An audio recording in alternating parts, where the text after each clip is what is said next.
Jaya Sriman Narayana. Jaya Bhagavan Shri Krishna. Jaya Shri Guru.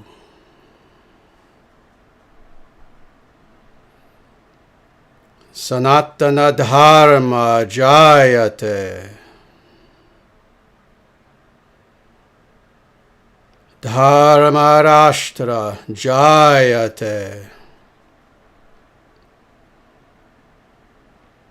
Surya Vangsha Jayate.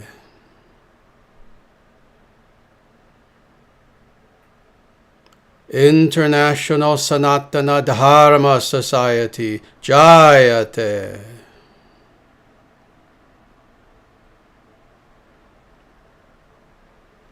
Victory, victory, victory to Sanatana Dharma and to the Dharma nation. Evam bhavatu. May it be so.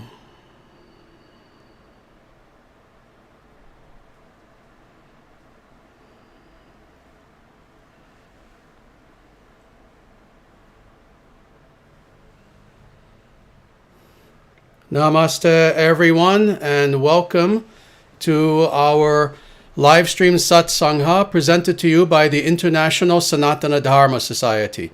As people I'm sure are aware, I've been on a little bit of a sabbatical for a few weeks, so we haven't been doing the live stream videos. Instead, we've tried to release other one-off videos every so often, just to continue to feed people spiritually. But my sabbatical is now over, and everything shall now resume again with the live streams and everything else that we are doing. Thank you very much for being here. It is my honor to be with you. And what we're going to be doing today is looking at a verse from the Srimad Bhagavatam. And this is a very, very interesting, very important verse, actually. The translation is by Prabhupada, A.C. Bhaktivedanta Swami Prabhupada, and it's a beautiful translation of this verse. And I actually looked at the Sanskrit myself previous to sharing this verse with everyone, and I did change one little, just very small thing. I made it more literal, actually, and that is I added devotional service at the feet of, which is what it says in the Sanskrit, actually. So I decided to include that. So again, it's pretty much Prabhupada's translation. All that I did was include something that was in the Sanskrit, and I translated it literally. And you'll see why it's important that I kind of fix the translation slightly and very humbly in this way. But again, this is the verse that we're going to be looking at. It is Srimad Bhagavatam, and it is Canto 3, Chapter 23, Verse 56. And in naming today's live stream and the topic of this talk that is commenting on this verse, I decided to make it very, very simple, actually. You know that with some of our titles, they're very, very pointed. They're very specific, actually. They're very, very well thought out. This also was well thought out. And the thought on my part was indeed to make it very simple. Today's talk is simply called Devotional Service. And you'll see why. That is the entire gist of this verse that we're going to be looking at. But more, it's not just the gist of this verse. It is the gist of this verse because it is the gist of spirituality. Indeed, what it means to be a spiritual person in the highest sense of that term. And again, we're going to get to this, but I'm giving you the, let's say, the end of the story before we even begin. The entire gist, the entire purpose of all spirituality is indeed to ultimately engage in what is called bhakti seva, devotional service at the feet of God. This is the highest form of spirituality. And again, that is what this verse talks about, and it paints a very, very interesting picture. The reason why I decided to choose this verse is because there are other verses that talk about the importance of devotional service. But with this verse very specifically, what makes it interesting is that it looks at all the various elements of, let's say, religion, religiosity, spirituality. It looks at various categories of spiritual modes of being and operation. And it analyzes them. It does a thorough analysis of these various aspects of religion/spirituality itself. And it does so in a progression, showing what is of least importance and then ultimately what is of most importance. So it's a hierarchical progression that occurs within this verse, as we will see. So with that, let us look at this verse. I'll read the entire thing first, and then we will go through it line by line, if we have to, word by word. And the verse proceeds thusly. Anyone whose work, karma, is not meant to elevate him to religious life. Anyone whose religious, ritualistic performances do not raise him to renunciation. And anyone situated in renunciation that does not lead him to devotional service at the feet of the Supreme Personality of Godhead must be considered dead, although he is breathing. No mincing of words here whatsoever.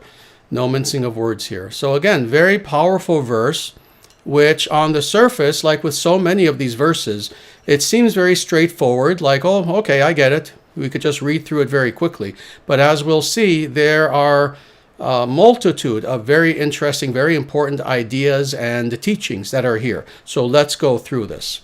So first, let's begin with the very first clause that is here. Anyone whose work is not meant to elevate him to religious life. Now, interestingly, in the Sanskrit, sadly, I did not include the Sanskrit in here, but I remember the Sanskrit because, again, I analyzed it previous to us letting people know about this live stream. Religious life in the Sanskrit is dharma, and work is karma. These are the actual Sanskrit words that are used. So let's look at this again. Anyone whose work, that is, whose actions, whose activities, etc., is not meant to elevate him to dharma, to religious life, very generally speaking. So let's stop here for a moment. As living beings, one thing that all living beings have in common, one of many things, is that we all engage in action. Indeed, there is no living being that doesn't engage in action. Even God himself, Krishna in Bhagavad Gita, explains to Arjuna that even he is active. Even God is active. Indeed, if God were not active, all of reality would fall apart. Of course, his activity is purely spiritual in nature. It is purely via the mode of consciousness itself. So it's a very different form of activity, yet it's activity nonetheless. So every living being, from the smallest ant to the trees, to the grass, to flying birds, to lizards, to the gods, to demons, to human beings, any being who exists is necessarily active. They're engaged in doing something. In some cases, their activity is very fast. In some cases, it's small. In some cases, it's of vast significance. In some cases, it doesn't seem very significant at all. But all beings engage in karma, in activity. This is what the word karma itself means. Of course, there are multiple translations and understandings of the term karma. Most people think of karma as a form of retributive sort of motion, i.e., I do something bad happens to me, etc. That is also an important translation of karma. But at the very base root of the very word itself, karma, coming from the Sanskrit verb root kr, meaning to do, to act, to perform, all that the word karma means is indeed action in the most fundamental sense. So thus, anyone whose work will stop there. Again, everyone is engaged in action. Everyone is engaged in some sort of activity. However, action itself can be divided into two categories. That action which is conscious and that action which is not conscious. Now, by not conscious, we mean, of course, such things as, for example, our heart is beating. Most of the time, we're not conscious of that. But then more, on an even higher level, many human beings will engage in activities in this world semi-conscious.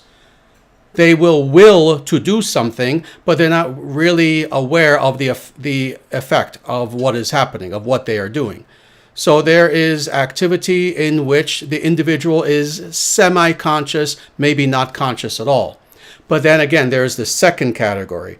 When a person is engaged in activity, but they are fully aware of the implications of their activities. Thus, they tend to try to be moral. They try to be ethical. They try to choose their actions with wisdom, understanding that every action has a reaction. Every action has an effect upon others. That being the case, when an individual chooses to engage in action in this way, very consciously so, they are acting dharmically. They are acting in accordance with dharma, that is, with the higher natural laws of the universe. And again, they are doing so via their free will and very consciously so and with awareness. So, what is being said here is very simply that indeed there is action. Action is action. Some of it can be very meaningless. But then what is better than merely action itself is action done via dharma. That is very consciously so and for goodness, for righteousness. Action that is done in a very healthy way.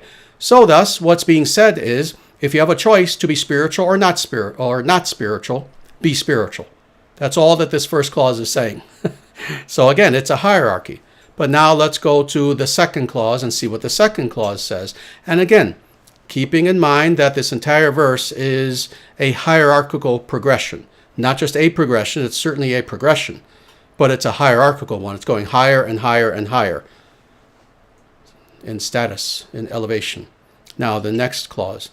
Anyone whose religious, ritualistic performance does not raise him to renunciation. Now it becomes more interesting. Now we're talking about individuals who, indeed, we've left behind purely karmic individuals altogether. That is, people who merely engage in activity without really thinking about it so much. That is, the dullards of the world who just kind of do, and they don't think about the implications of their actions. No, now we're talking about religious people, spiritual people.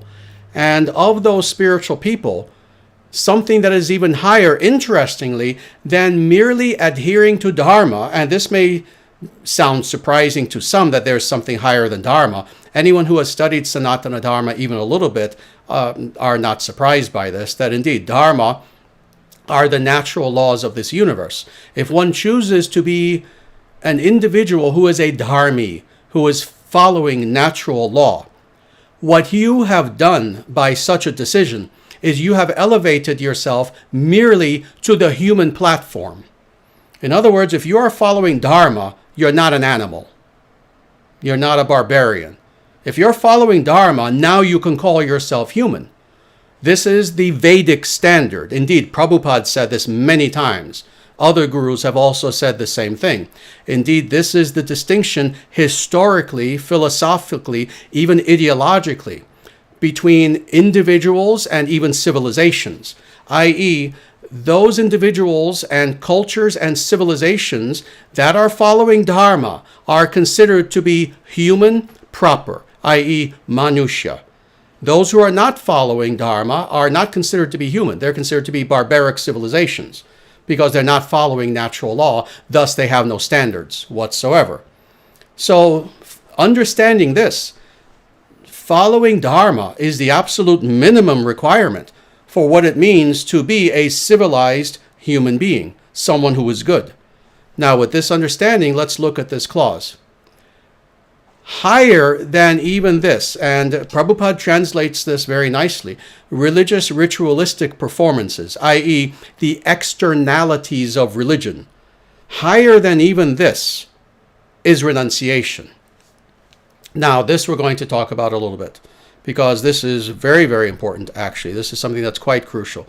What is meant by renunciation, very specifically, is who is renounced. What class of individuals are renunciates? What class of individuals are individuals who are renounced? Well, those are the yogis. Those are the spiritual practitioners.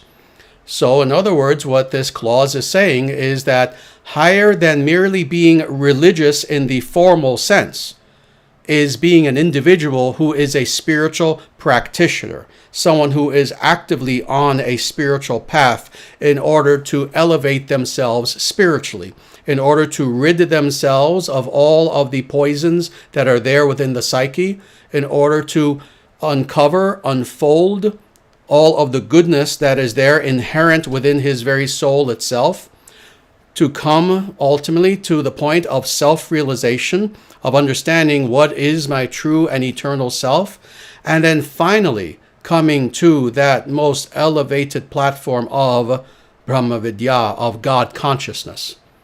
That is the yogi, very generically speaking, very generally speaking. What is a yogi? Very simply, this is the definition, the true definition of a yogi. A yogi is an individual who, of their own conscious free will, has chosen to actively follow a path of practice. That means meditation each day. That means puja. That means, truthfully, a wide variety of practices in accordance with what your parampara is, what your sampradaya is, what specific path you're following within the realm of Sanatana Dharma. That's a yogi, someone who is not merely adhering to the religious principles of Dharma, which is crucial, but more than this, someone who is endeavoring to know God. That's a yogi. And that's the person who is the renunciate. And why very specifically is this word used here? And this is the word in the Sanskrit. Why is this word used? That higher than merely religious life is someone who practices renunciation. Because again, this is the very heart of what it means to be a spiritual person. Now, by renunciation, what's meant by this? Renunciation of the lie, renunciation of the illusion, renunciation of that which is not true, which is the opposite of truth, renunciation of the fact that as living beings in this material world, so many people choose to lie to themselves about themselves, about the nature of the world, about God, etc. This, more than anything, is what we are renouncing. See, unfortunately, when it comes to the idea of renunciation, a lot of individuals have this false idea, which Krishna very easily dispelled himself in Bhagavad Gita. But a lot of people have this idea that, like with mere religiosity, that renunciation too is something that's merely external, i.e., oh, I'm going to fast 5 days a week. I'm going to do crazy things. I'm going to live on oats, oats and water 3 times a day, and they'll do also. They won't actually do these things. They just like to talk about these things. A lot of people have these ideas that this is what renunciation means, something external, where you look like a renunciate. This is not what is meant by renunciation. Indeed, you don't have to take my word for it. Again, read something called Bhagavad Gita. Because you see, Arjuna tried to make this false argument to God, to Krishna, by saying, no, I do not want to engage in this war because I'm renouncing. No, Krishna very quickly explained, no, you don't want to engage in this war, not because you're pretending to be a renunciate. It's because you're an illusion. It's because you're deluded. And Krishna told Arjuna. So no, what is actually meant by renunciation? Again, it means rejecting the lie. Rejecting the lies in your life. The lies that everyone tells us, that the media tells us, that the educational system tells us, that God knows, every corrupt politician tells us. It means rejecting the lies that we tell ourselves all the time. It means rejecting the false ego. It means rejecting this massive grand 10,000-foot tall statue, literally idol, that we have made of ourselves in our own mind. That's false ego. This is what we are to renounce, that which is not. And what are we to then embrace? That which is true, that which is eternal, that which is our very spiritual food. So renunciation is a two-way street. It means, yes, rejecting that which is not, but it also means thoroughly embracing that which is. And this is the part of renunciation everyone forgets. See, when we say, oh, yes, spirituality means to be renounced. Oh, does that include renouncing truth? Does that include renouncing God? Does that include renouncing that which is true? Of course not. True renunciation means, again, you renounce that which is a lie, you embrace that which is truth. That is renunciation. Because most people in this world, especially today in the Kali Yuga, are doing the opposite of that. So the yogi is living a countercurrent life. They're going against that current. Rather than embracing the illusion, they're rejecting the illusion. Rather than rejecting truth, they are embracing truth, they are worshiping truth, and they are serving truth. So higher than even mere religiosity is indeed to live the life of a spiritual practitioner, of a yogi. Now let's go on to the next clause. And anyone situated in renunciation that does not lead him to devotional service will stop there. We'll stop there now, even though that doesn't quite complete the clause, because I want to talk about this first.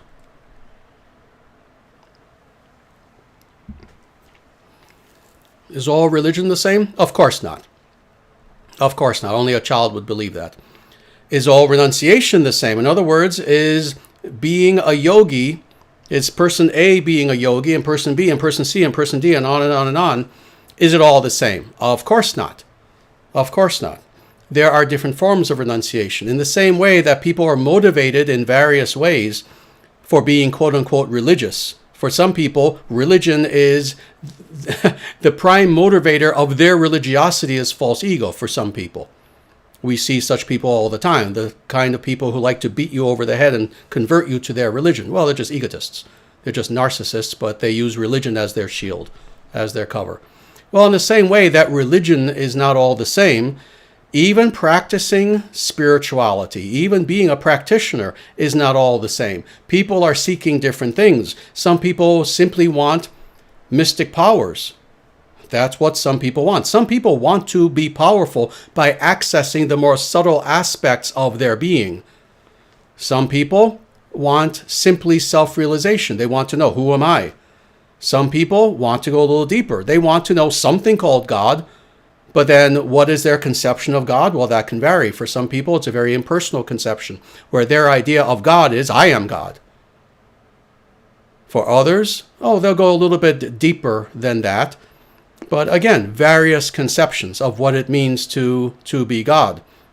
Well, in the same way, being a yogi is not merely being a yogi. Rather, there is a hierarchy of practice that is there.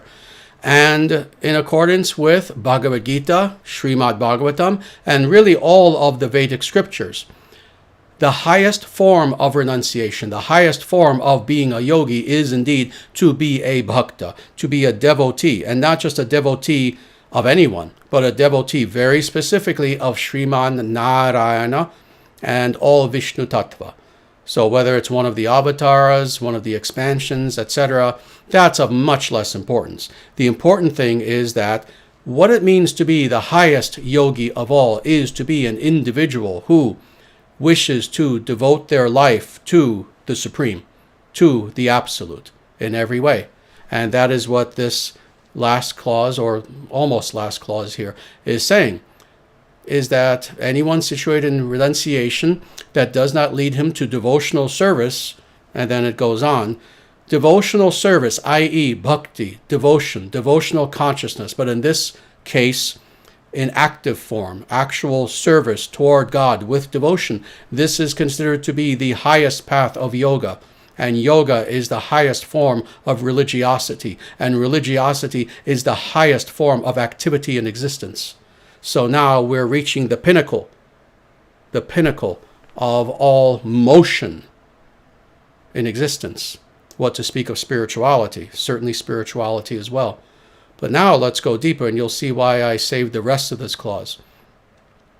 Not merely devotional service, but very interesting how this is literally translated from the Sanskrit. Devotional service at the feet of the Supreme Personality of Godhead. Again, beautiful term, and this is a term that is unique to Prabhupada. Supreme Personality of Godhead. Supreme Personality. Supreme Personality. Supreme Personality of Godhead.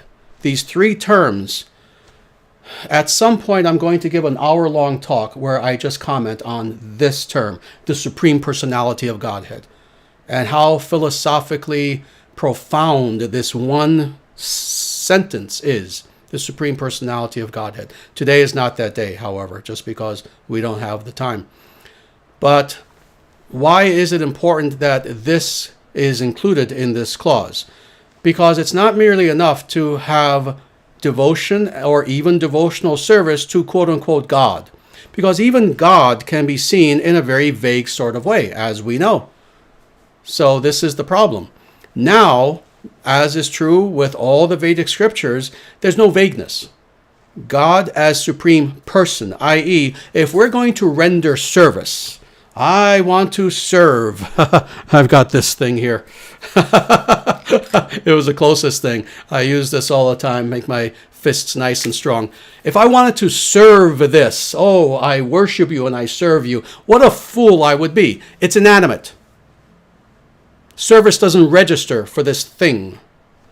But rather, the only way that service has meaning is if you are rendering service to a being who of necessity has the inward ability to reciprocate that love, i.e. a personality. This is why ultimately God is not a thing, God is not the force, God is not impersonal energy floating around the sky. God is a person with even more legitimacy in personhood than you have or I have, because God is the original person. Indeed, God is the supreme person. If we're going to render service, we can only render service to a person, not a brick, not a cup, not an inanimate object, but again, a being who has the ability to reciprocate that love. Why are we rendering service? It's devotional service.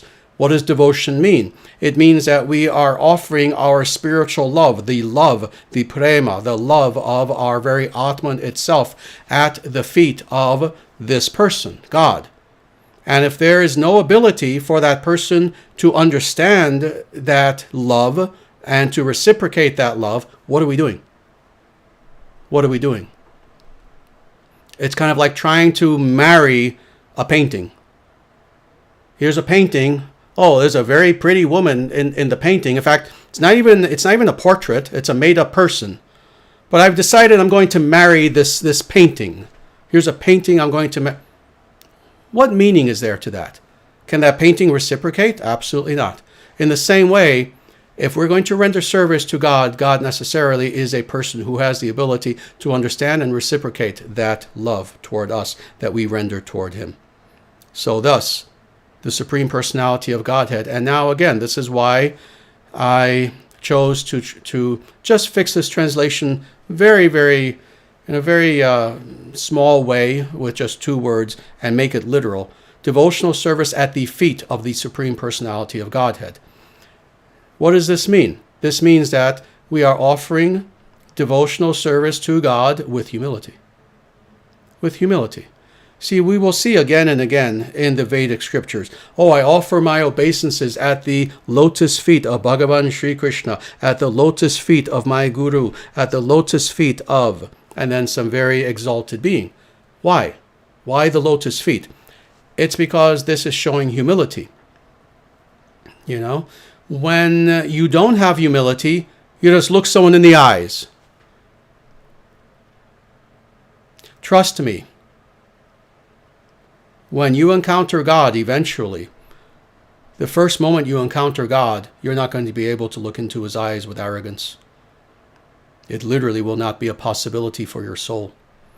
Rather, the first time that you encounter God, naturally, without even having to think about it, instinctually, you will look at the feet of God and offer your very humble obeisances there.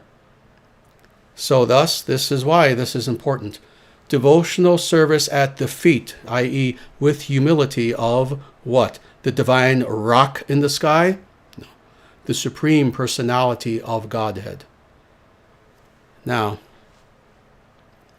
let's finish this last clause. A person who has the ability to indeed understand this hierarchical progression from mere life to then religious life, to then yogic life, to then devotional life. A person who cannot understand this must be considered dead, although he is breathing. How profound. And again, not pulling any punches. This is something that's wonderful about the Vedic scriptures. For those who out there who come across the Vedic scriptures with a more New Aged sort of approach, a more New Age, let's say hippie-ish kind of approach. No, you'll be surprised when you read the Vedic scriptures. The Vedic scriptures hold no punches. The Vedic scriptures are quite clear, quite in our face, actually. Very lovingly so, as a loving parent would be. And that is that a person who does not understand this is to be considered dead, even though they're still breathing. What does that mean? That means that they are an they're an NPC, to use a modern term. That means that they are an individual who they seem to be walking around. There are noises coming out of their mouth, but it's as if they're dead. It's as if really there's nothing past the eyes. They're alive, they're doing things, they're engaging in motion, they have their opinions, they think.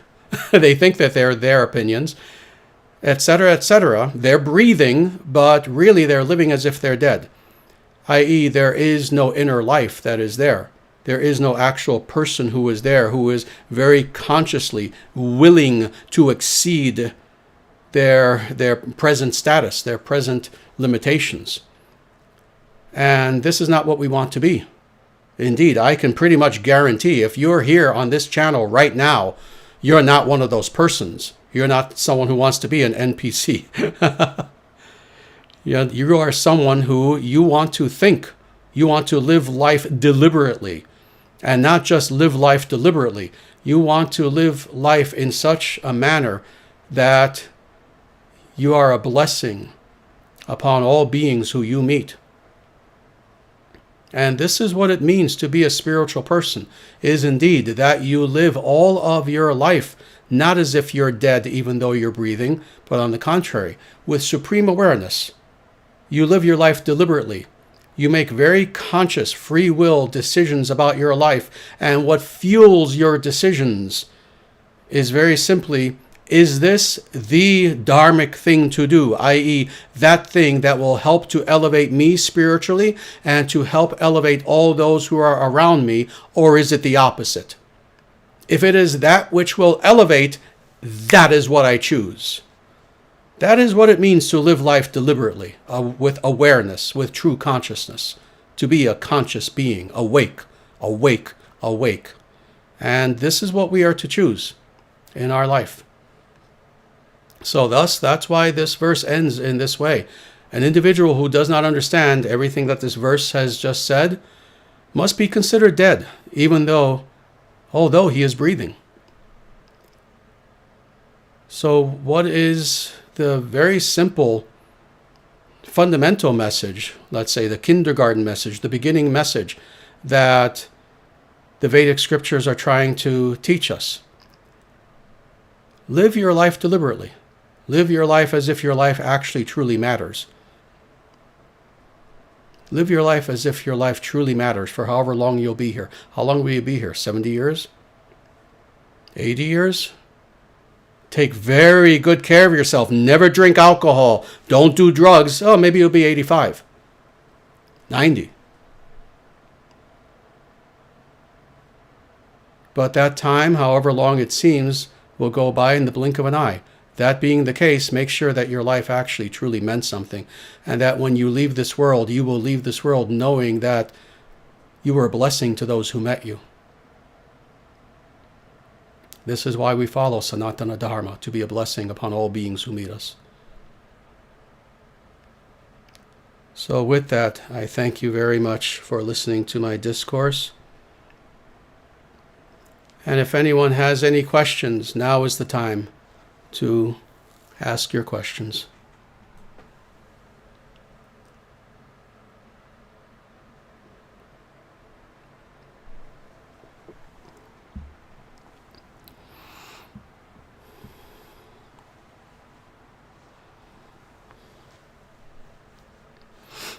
There's a little bit of a delay that YouTube does, so I know that it'll take a short time for questions to come in.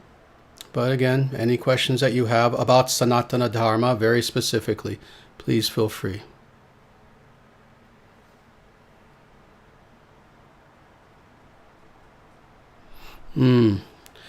Here's an excellent question. This is from Vasil. This is the very first question to come in, and it's a very good one, actually. So, Vasil, very good to see you, and thank you for asking this wonderful question. And it is Namaste Acharyaji. With anti-natalism going rampant, how do you respond to people who say it is cruel to bring a child to the world because the world is full of evil and misery? Very nice.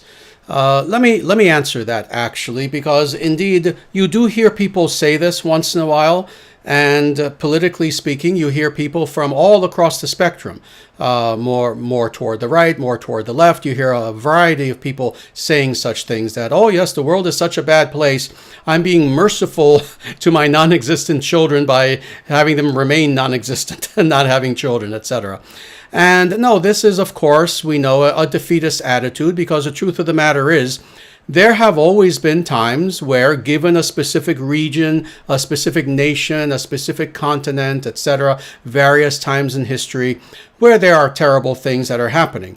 But the truth of the matter is, we know that also the opposite is the case, that happiness and distress come of their own accord, that there's just kind of this pendulum that takes place. There are times of great peace, there are times of great pain, etc. And this is the important thing, is that the way that we deal with misery, with pain, with, let me see how you said it here. Yeah, evil and misery. The way that we deal with this is not allowing evil and misery to dictate our actions. You see, the people who wish to give up and say, oh yes, it's a world of evil and misery, therefore I'm not going to have children. First of all, you are allowing that evil and that misery to dictate your actions and what you're going to do. That's not good. It means you're surrendering to that evil and misery. You're allowing that evil and misery to become your master. And that's not something you want. On the contrary, what we wish to do is literally the opposite. We wish to rebel against evil and misery, against the Kali Yuga. And the way that we do that is by fostering in our actions the very opposite. You see, life is sattvic, life is dharmic, life is of the nature of God and the gods, life is good. This being the case, even if we're living in a world of darkness, one of the best ways, actually, interestingly, that we can fight against the darkness is indeed, and let me tell you, this is a two-parter. A, to indeed bring children into this world. But that's not enough. Animals bring children into the world. It's not enough merely to bring children into the world, but more importantly is B, this second component, and that is the way that we fight against the evil of this world is we bring children in this world and we raise them to be warriors against evil.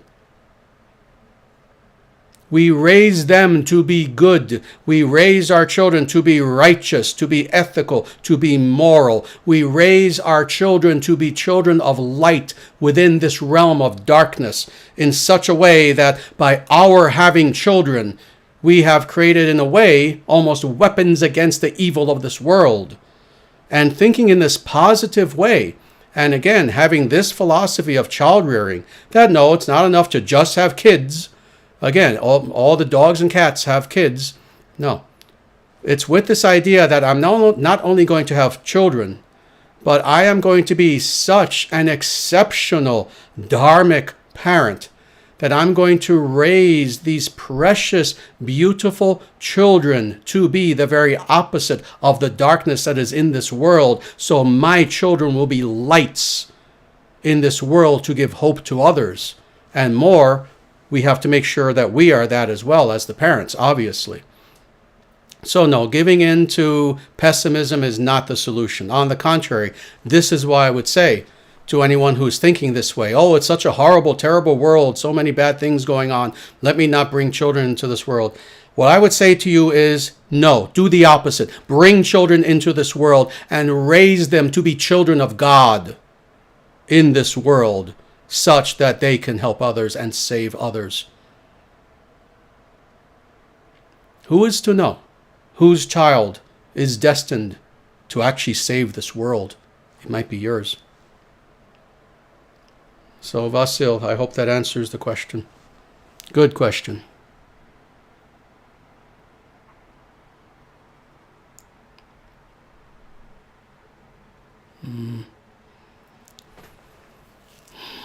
Very good. Here is another very important question. This is from Berserker. And Berserker, before I even address your question, let me say, sadly, I did get your messages. I've been on sabbatical. I have not been communicating with people. I will be getting back to you as soon as possible. So please, thank you for your patience. But let me get to your question now. You say, Namaste, Sri Acharyaji. A friend of mine recently ended his life. I do not wish him to suffer more. Is there a way to relieve his suffering, even if just a bit, and or point him towards Krishna? Very good. Well, first of all, you have my deepest sympathy. You have my deepest sympathy. To have someone close to you, a friend, a loved one, even just die in general, of course, is always a sad thing. But then when someone takes their life, that is the greatest of tragedies.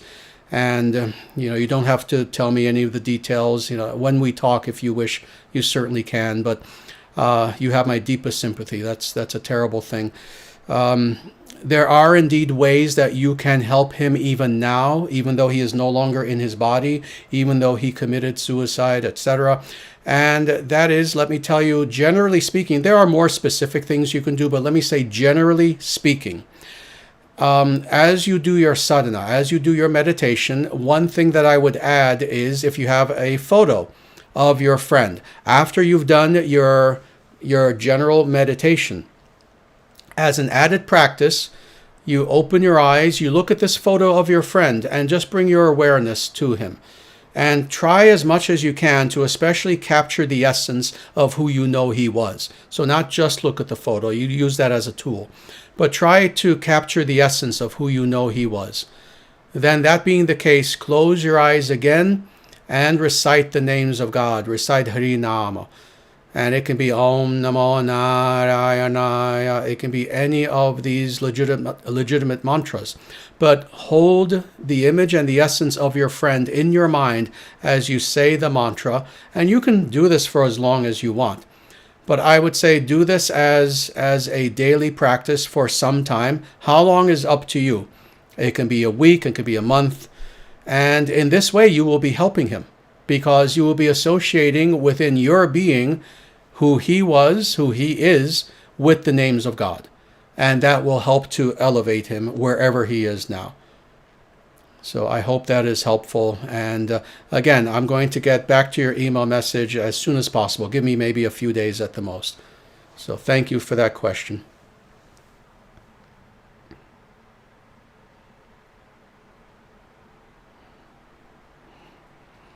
Very nice. Surya Deva. Mr. Oldenswolf, very nice. You say, Namaste, Acharyaji, your teaching is water to the Jivatman. Thank you very much. That's very kind of you.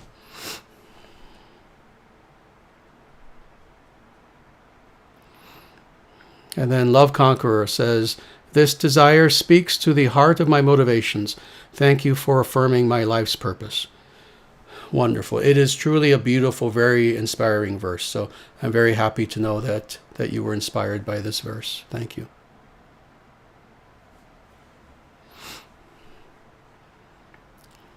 So this is GEG, and you ask, is it wrong to surrender to you as a disciple? And by you, I assume you mean me. Of course, to surrender to God, of course, that is the meaning of life. To surrender to Guru also is very important. And I won't even make this about me personally. Let me just say, to surrender to a legitimate Guru, to an individual who is for real, to an individual who is an enlightened being, who is in communion with God, this is the very beginning, and this is the foundation of spiritual life. This is something that I don't shy away from saying, that indeed the principle of Sri Guru is something that is found throughout the totality of the Vedic scriptures. Indeed, I myself, I've seen hundreds and hundreds of verses where it explains this again and again, that yes, you want to begin spiritual life. You can't even begin spiritual life unless A, you have a guru, B, that guru is legitimate, and C, you surrender to that guru. Now, what is meant by surrender to that guru? Very simply, that you understand the efficacy of surrendering to that person because that person's teachings can indeed elevate you, because that person's very presence, who that person is, has the ability by being in their presence to elevate you spiritually. That being the case, yes, you surrender to the guru just as much as you surrender to God. Indeed, one could say our practice is prapatti marga. Our practice is the path of surrender. But surrender not just to anyone, not to some Hollywood celebrity. You see, for people, it's hilarious. For people who get horrified, what, surrender to a man? To a guru? How many people surrender to Hollywood celebrities? They follow their every motion. They worship them. They have posters of some worthless celebrity in their bedroom. You see, everyone surrenders to someone. You surrender to your parents. You surrender to some politician you're following. You surrender to this person, that person. Again, that's celebrity. Everyone surrenders. The question is, are you surrendering intelligently or not? Are you surrendering your life to someone who will actually help you? And not only will actually help you, but infinitely beyond help you merely materially. Someone who will help your soul. So this is why the idea, I remember when I first heard about this idea when I was, 11 years old or something, well, surrender to the guru. It didn't sound surprising to me because I understood this, that there are people who surrender to idiots every day and they don't see a problem with that. And yet the idea of surrendering ourselves to the guidance of an individual who has been on the path for, decades, and has perfected, who is the personification of that path, of course you surrender. Of course you surrender. So yes, there is absolutely, not only is there nothing wrong with surrendering to the guru, but again, this is the very beginning of spiritual life. Until a person has the ability to surrender to a legitimate guru, you can't call yourself spiritual. You haven't even entered kindergarten yet. So I hope that answers the question. Short question, long answer. Very good. Namaste, Nick. Very nice comment. Thank you, Acharya-ji. Amazingly insightful and blunt. Oh, the Vedic scriptures are blunt, so I try to follow the Vedic scriptures. Welcome back. We offer you our obeisances, and likewise.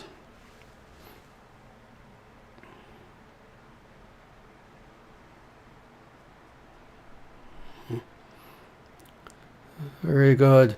So, Berserker, you're asking another question. You're asking about specific mantras.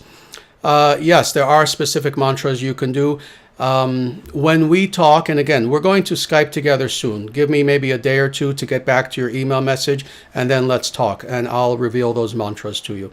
But there are specific mantras that you can say. Very generally speaking, any of the names of God are good. Any of the names of God. So again, truthfully, if all you did was Om Namo Narayanaya, and again, if you link that divine name of God with your friend, that will elevate him. But again, there are more specific mantras dealing with death specifically. When we talk, I'll let you know those.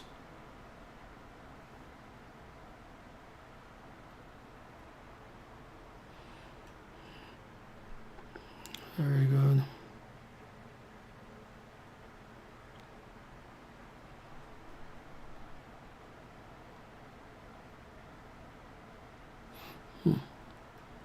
Again, there's another part here from Berserker about ancestors. To answer this very quickly, it is absolutely recommended. You can pray to ancestors for very specific things. Yes, definitely. in accordance with several things, including, of course, who the ancestor was.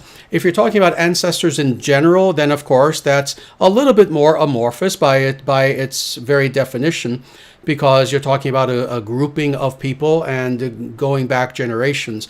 But if you're thinking of someone specifically, of course, just like in praying to the gods have their varying characteristics and attributes. That being the case, if there's something specific you have in mind, you will go to this god, to this goddess, not so much that one. Same thing with ancestors.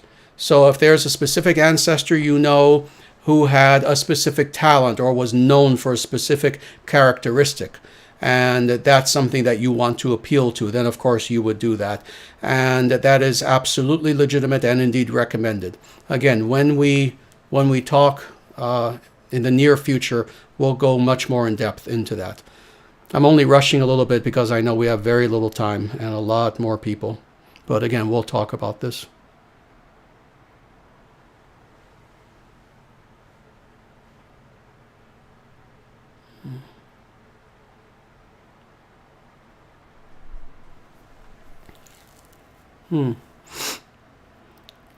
Very good. Here's a nice actual question from Love Conqueror, and it's a good one.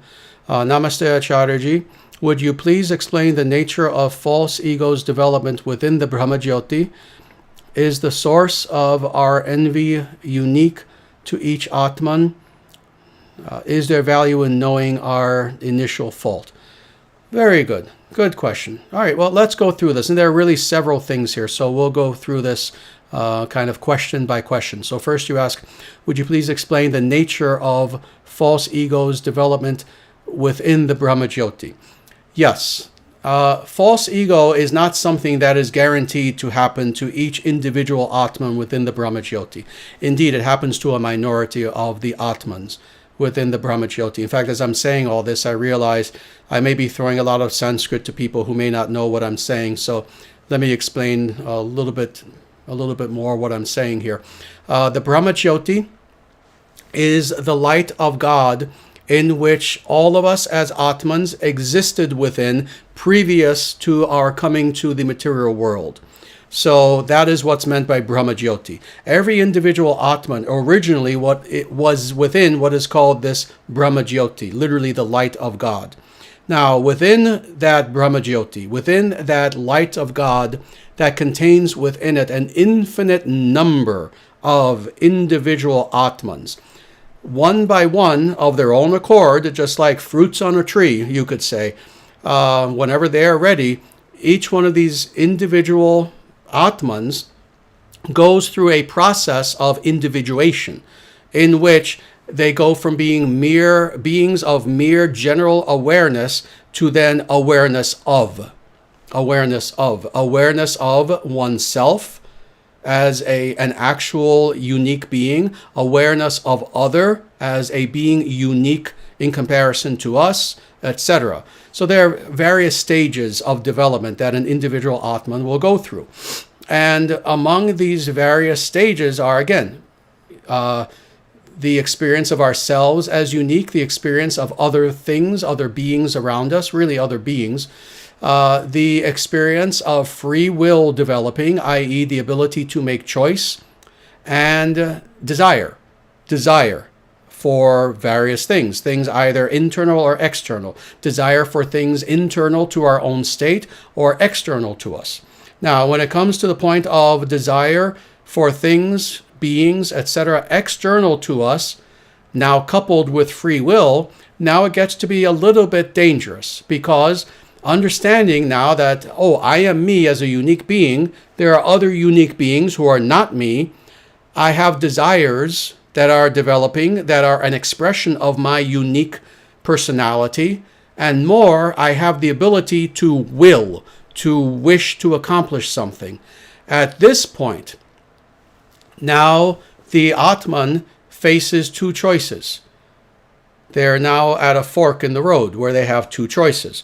They have the ability to now express those desires, that free will, within the context of an eternal ocean of other beings around me. They can express that in a positive way, in a good way, i.e. in service to God, and in that way express true self, aham pratyaya is the technical word, or the other route, and that is they can explore this desire in an artificial way, and in this way create an artificial sense of self. And that is when false ego arises. Another way of saying false ego is creating a false self. Indeed, the very word for ego, false ego, in Sanskrit is ahamkara, which really is two words. Aham, I, kara, which means to create. So a constructed and artificial I. When we choose the wrong path, we're creating an artificial I. That is false ego. So that's where false ego arises. The moment that we choose to explore ourselves in a way that is separated from God, that's when false ego arises. And false ego is necessarily of the nature of materiality. That being the case, we find ourselves within Prakriti, within the sphere of materiality. And that's indeed as a result of false ego due to that wrong choice. So I hope that answers the first part of this. Is the source of our envy unique to each Atman? Yes, there's variation, let's say. It's not unique to each Atman to the point where you can say that quite literally of the infinite number of Atmans, that how did you describe it? That source of envy is literally different for every single one of them. No, there are many different sources of envy. But there aren't an infinite number of them. Some people, indeed, very consciously, they have an inkling of God and they want to be like God. Some people want to be creators themselves. Some people simply want fame, so they want to be the center of all these other unique beings that they find around them, etc. So there are many reasons why false ego develops and why envy develops.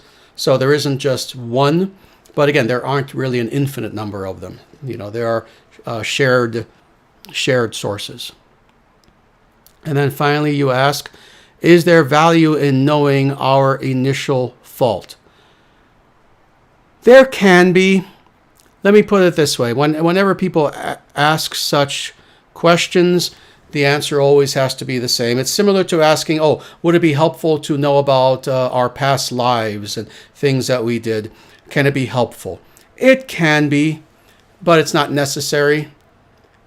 It can be, but it's not necessary. It's kind of like trying to examine a little too deeply, the source of some trauma that we had. Can it be helpful to examine the source of some inner trauma that we have? It can be helpful. Is it necessary? Not always. Sometimes it has the opposite effect. Sometimes you discover things that actually will increase the trauma even more, and then you wish you never looked at it. Same thing at looking at past lives. The same thing at, again, looking at what was the purpose of our original fall. In this way, as Vedic people, we have to agree with the Buddha. What? There's an arrow sticking out of me. Right now, there's an arrow sticking out of me. I have two choices. I can do something to very safely remove the arrow and bring myself back to health, which is the intelligent thing. Or I can analyze the arrow. I can look at the arrow and, what kind of wood is this? What direction did it seem to come from? And, that feather on the end of the arrow seems very interesting. And, how far must this arrow have come to have hit me? Well, looking at the length. You see, we can choose that path of analyzing the arrow. In the meantime, we'll probably die. Or we can take care of the arrow. So in other words, we know we are in suffering. Let us relieve our suffering. Indeed, this is an example that the Buddha himself gave, actually, which as Vedic people we would thoroughly agree with. We are in pain. We are in suffering. The important thing is to realize joy, to realize its opposite as quickly as possible. So I hope that answers the question. And with that, it is 8 p.m. Vedic Heartland time. So I probably won't be able to answer any more questions. I'm just looking to see if there's maybe one question that I can answer in about a minute or less.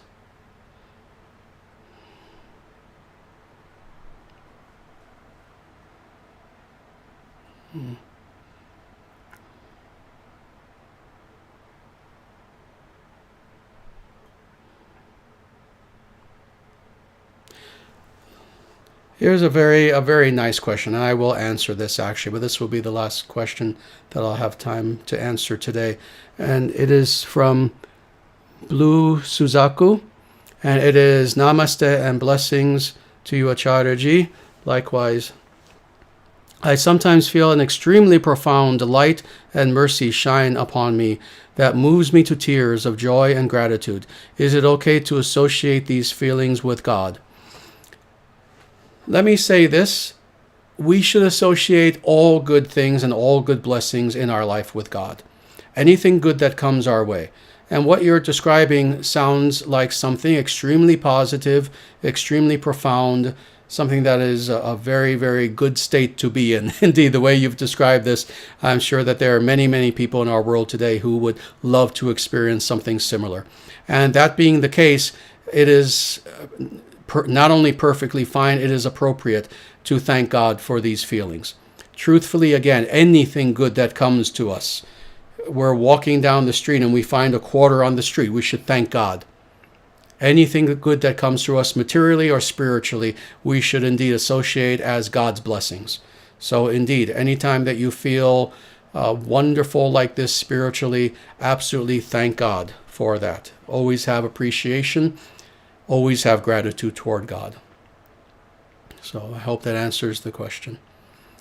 Very good. So with that, again, we are going to have to stop here because it's already 8:02. Thank you all so much for being here. Thank you all so much for being here with me for these live streams. We will commence doing these live streams every Monday again, so please join us again next Monday and every other Monday to come. Thank you for your wonderful questions and for your wonderful words of support, actually. I see the words of support as well.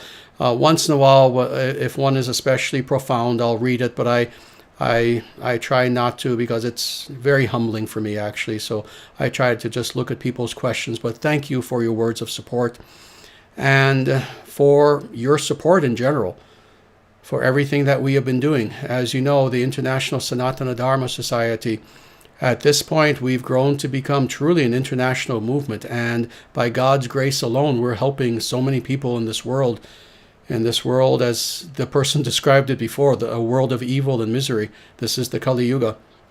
And what we have been doing with the ISDS is indeed bringing true light to this world and into the hearts of people who are in pain and suffering. Thank you for helping us with this in every way. Thank you for being a part of this movement. Thank you for helping us by even just being here. And with that, I ask you all to please take very good care of yourselves until next time. And namaste.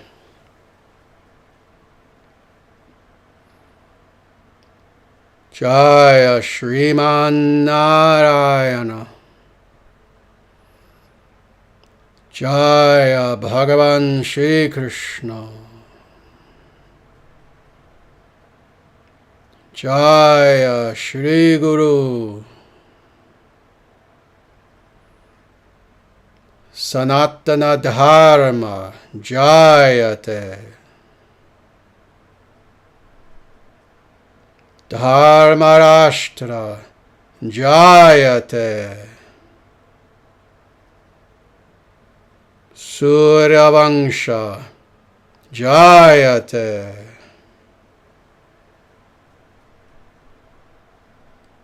Om Hri Om.